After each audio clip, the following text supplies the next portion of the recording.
subukan natin. Sige na. Salamat nga, Mercy. Binigyan mo ako ng pagkakataon, mahalin kita.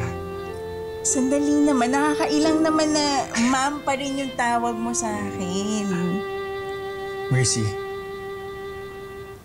salamat na binigyan mo akong pagkakataon para mahalin kita.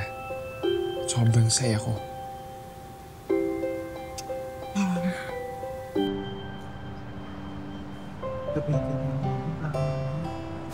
Sige pa, bilhin natin yung mga kailangan. Sino ba yung nag-viral sa social media? Kadiri! Kaya nga ang daming kamalasan nangyayari. Ito. Charles, gusto mo na umuwi. Bernard. Puro imo rin naman Hindi. ka. Ang tanda na mo. Te, hindi ka ba nahiya sa ginagawa mo? Wala naman kaming ginagawang masama ah. Anong wala? Pinagtatawanan ng lahat ng pamilya natin. Pamilya?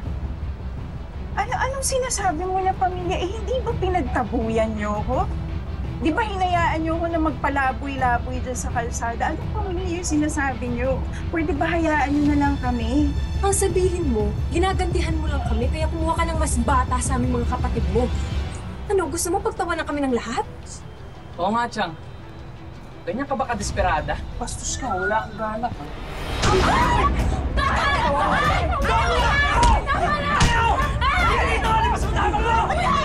Maging masaya! Ano kaya maging masaya? Walang sasaya sa pamilya natin! Kung hanggang ngayon, syota mo pa rin yung estudyante mo! Ay! Ate! Ate! Ate! Ate! Tama na! Ate! Nakakahiya ka!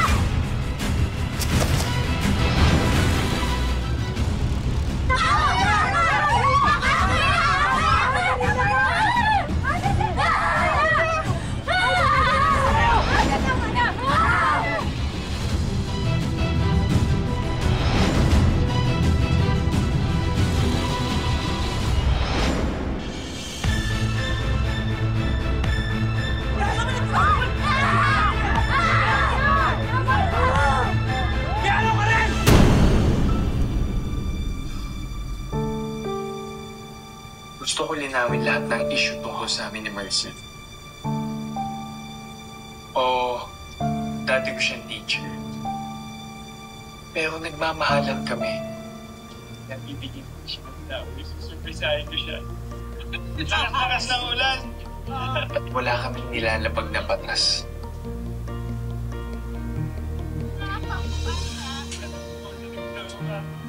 Nasa tamang edad naman ako para magmahal. Nagmamahalan kami na may intensyon at hindi kami nakaka-offend ng ibang tao at nakakasakit. Hoy! Ano ba? Inuubos na yun. Ano ba yung niluto mo? Patigil naman. Pinili namin maging masaya. At kahit masira pa ang karir ko dito sa pagbablog. Time! Ah! Yan! May bubbles.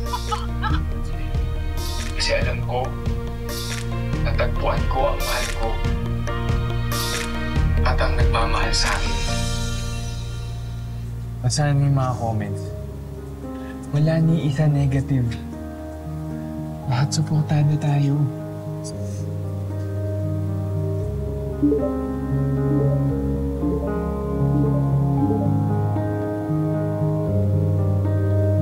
Mahal na mahal kita, Mercy. At walang magpapabago sa nararamdaman ko para sa'yo.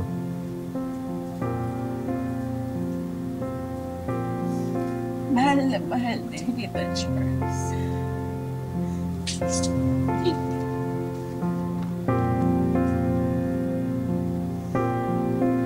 Anong ginagawa niyo dito? Tinatanggap na namin yung kagagahan mo, te. Yan lang, may isang kondisyon. Kondisyon. Napapartihan mo kami dun sa kinikita nyo. Alam naman namin na malaki ang kinikita nyo dun sa video-video nyo, di ba? Sama ninyo. Hoy! Huwag kang sumama. Hindi ka pamilya. Ate Mercy, buntis ako. Wala akong pantustos sa magiging anak ko. Tsaka, si Totoy nakabangga sa motor eh. Yung hihingi sa aming danyo sa perwisyo, medyo malaki eh. Narinig niyo ba sarili niyo? Pagkatapos lahat ng ginawa niyo sa akin niyo ipapasalo yung mga problema niyo? Pamilya mo kami. Responsibilidad mo kami. Ngayon na may nagmamahal na sa akin, tapos ngayon na may kinikita na ako ng malaki, saka niyo ako tatawagin na kapatid? Sige, te. Mamili ka. Tutulungan mo kami o ipagkakalat namin sa lahat na nilaso na itong lalaking to ang utak mo na kami mismong pamilya mo. Ha? Pinabayaan mo kami dahil sa'yo! Dahil sa'yo! Ang sama mo! Ang sama mo! Malisa kayo! Ate, huwag isirain sarili mo. Naka-record to. Umalis na kayo dito! Hindi, tatawag ako ng mga polis. Tawag ang polis? Oo, tatawag ako. Sige! Aray! Aray! Ano mga ba? Maniniwala sa inyo, ha? Ha? Mga baliw! Mga baliw kayo! Umalis na kayo! Mukha bang may maniniwala sa inyo, mga baliw! Charles! Charles! Anong ginawa mo? Idilin mo yan! Idilin mo yan! Anong ginawa niyo? Charles! Tulong! Tulong!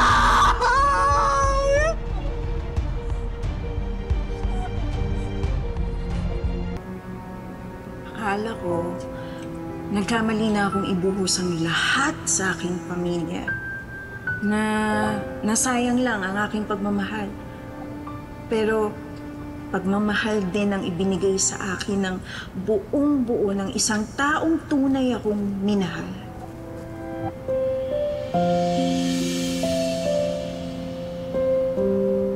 Mercy?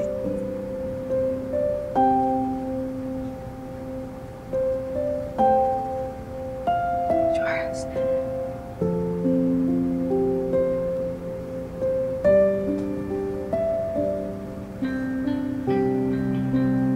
Charles, gising ka na.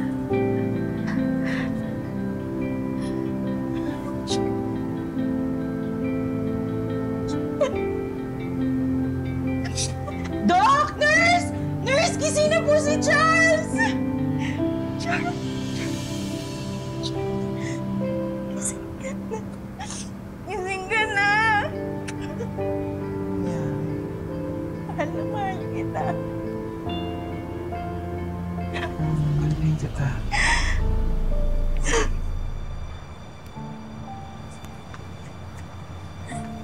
Ate. Ate. Ate, andito kami para humingi ng tonte. Sorry, te.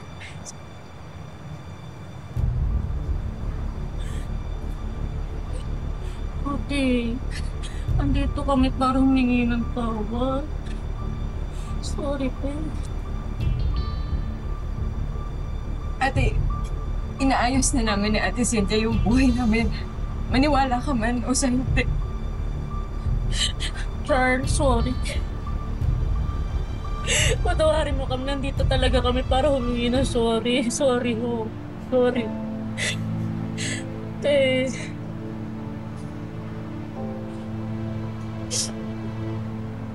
Siguro hayaan niyo na lang muna ako. Kasi masyadong masakit. Masyado kasi talagang masakit yung nangyari. Kailangan ko lang ng oras, pero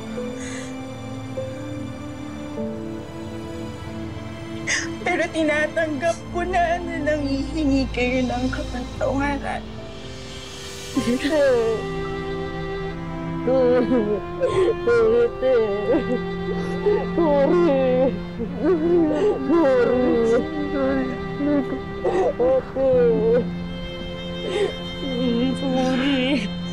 Sabi nga nila, love is blind.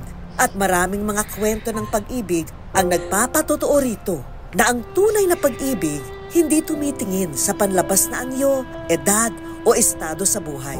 Pero isang paalala rin ang kwento natin ngayong hapon na hindi masamang magtira ng pagmamahal para sa ating mga sarili, lalo na sa mga tinatawag na breadwinner. Magsumikap tayo para sa ating pamilya, pero magtabi rin tayo para sa ating sariling kinabukasan. Ate, pwede ba kami masok rin?